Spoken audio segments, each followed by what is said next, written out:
I spent 4 years at the School of Oriental and African Studies, London University, doing my first degree, and never once in all those years did I learn anything about any African civilization.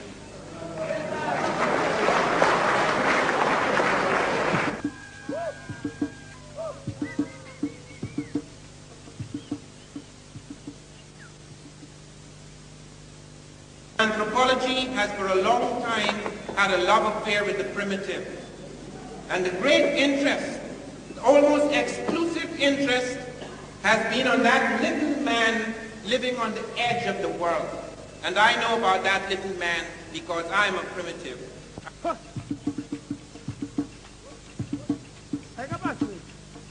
I spent nearly 14 years in the jungle, and not the jungles of Africa, the jungles of South America.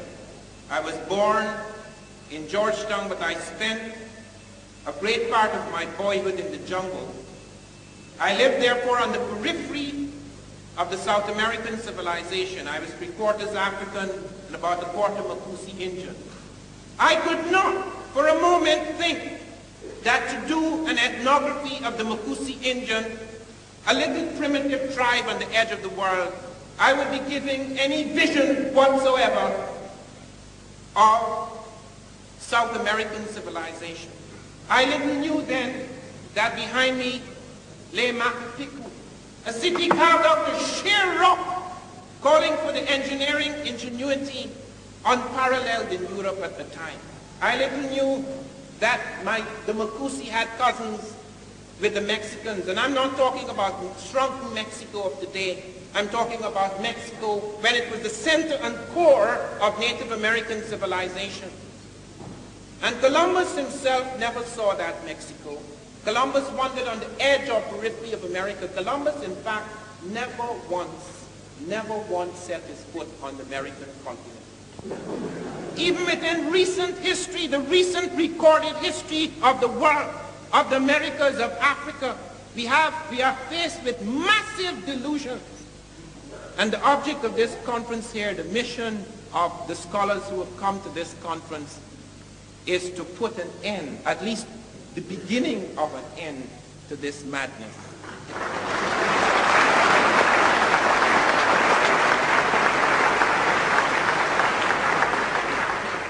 We know very little, or rather we have known very little of the technologies of early Africa because of this concentration on the primitive. I grew up in a jungle twice as large as any jungle in Africa. Africa, in fact, has less jungle than any other continent comparable with its land space. If you took 2 Europes and put it in Africa, there is more woodland and forest in 2 Europes than there is in Africa. Our image of jungle springs from the fact that most anthropologists, at least in the past, it may be changing slightly now, and with these studies it will change even more rapidly. Most anthropologists have been satisfied to go looking for vanishing little tribes, utterly irrelevant, the Wooga and the Luga. And they go and they spend 6 months a year and they study all they know about the Luga. All their little ritual and their dances and their kinship system, who is my mother's brother, sister, son, etc. Utterly irrelevant to any illuminating vision of African civilization. And they come and they extrapolate masses of things about it. And so we have thousands and thousands of books about Africa that tell us absolutely nothing about the quintessential African.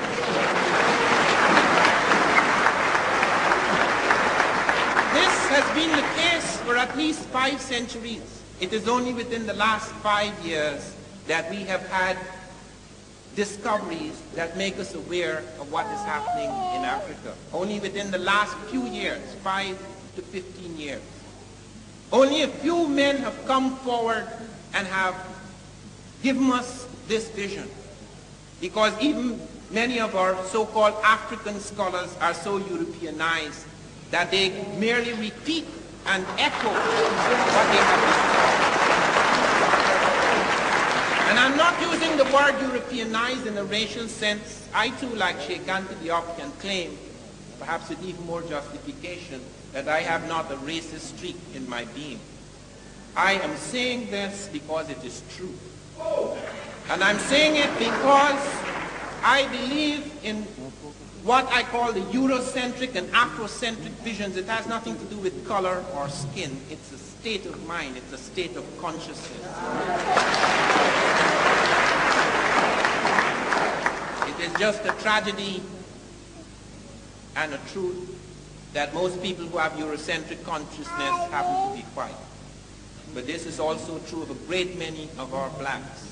And I speak having traveled throughout the black world. A great many of our people have no conception whatsoever of where they come from, what is going on, and where they're going.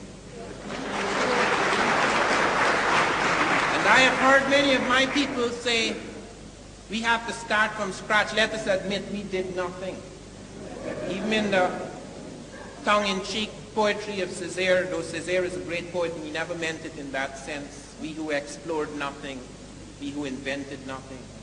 This is far, far from the truth. Just a few years ago in 1978, two American scientists, Schmidt and Avery, discovered that Africans were smelting steel 1,500 to 2,000 years ago in Tanzania. They were smelting it in a machine that was using a semiconductor technology unknown until the 20th century.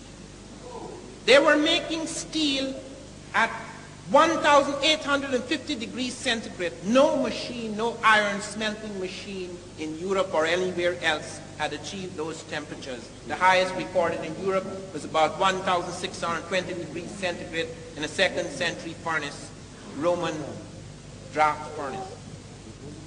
And not only that, not only they found the Africans were producing a fine bloom of carbon steel, they were doing it in a single stage, so that even in the middle of the 19th century, when George Wilhelm Siemens, the German, found a method for mass producing steel, the European process in the mid-19th century involved two stages, whereas the African process involved just one.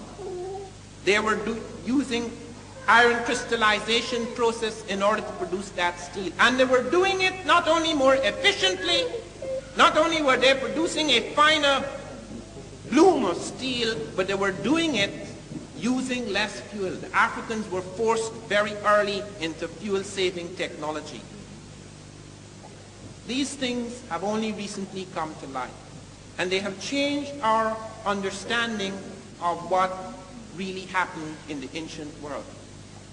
And right in that area where you see these little shattered villages, that is where an industrial site had grown up 1,500 years ago. We are often told about how we were dragged out of the bush and how colonization lifted us up. Few of us are aware. We are aware of what happened to the transplanted black, but very few of us are aware what happened to Africa itself. You cannot imagine what a Holocaust hit Africa. You cannot imagine what it is to take about 100 million people, the youngest people, and rip them out of the heart and core of a continent, the disintegration of family networks, the tremendous things that fell on Africa, the disease in one area in Tanzania. There were 5 million head of cattle. Europeans came in, introduced rinderpest, not deliberately, but they introduced it nevertheless. Almost all the cattle disappeared. You cannot imagine in the Americas, millions of people vanished just because of the common coal which Europeans had introduced in America. You are not aware of the massive destruction of civilization, so that people could mock us now and say, are you talking about all the great things that you did? If you did all of these great things, why are you not great now? What has happened to you? Why are you so broken and shattered and fragmented and lost? Why do you feel so inferior? We feel inferior and fragmented because we have lost a sense of the wholeness of our history.